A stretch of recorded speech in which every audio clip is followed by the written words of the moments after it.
Les fidèles de la paroisse Saint-Joseph de Tokombéré sont en joie. Ce 25 décembre 2024, ils ont célébré la fête de Noël, symbole de la naissance de l'enfant Jésus. Le vicaire de cette paroisse, qui a officié la messe, a donné le sens de la célébration. Nous avons célébré la naissance de Jésus qui vient nous sauver. Mais ce qui est important, c'est aussi la présence de nos frères.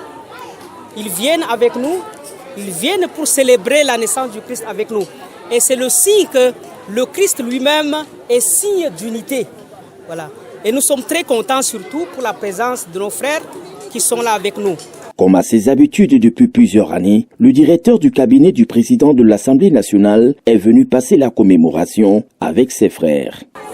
Vous êtes témoin de l'homélie présentée par le prêtre qui a insisté sur le vivre ensemble, la paix et l'unité des hommes et des femmes de notre région, de notre secteur et même du Cameroun.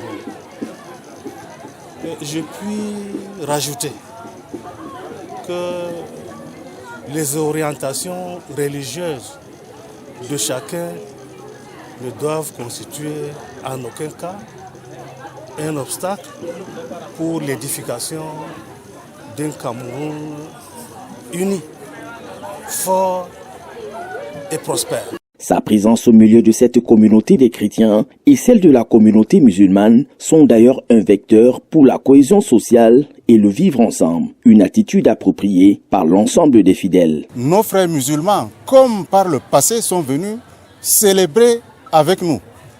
Quoi de plus fabuleux comme célébration du vivre ensemble et du dialogue interreligieux qui est une réalité vivante ici chez nous, dans notre localité. Avant la célébration de Tokombéré, le directeur du cabinet du président de l'Assemblée nationale est allé manifester sa joie à la paroisse Sainte-Marie-Thérèse de Mayo-Ouldémé. Cerise sur le gâteau, Bokar Abdulrahim est allé les mains chargées des cadeaux pour ses frères. Preuve d'une cohabitation pacifique entre musulmans et chrétiens dans le département du Mayo-Sava.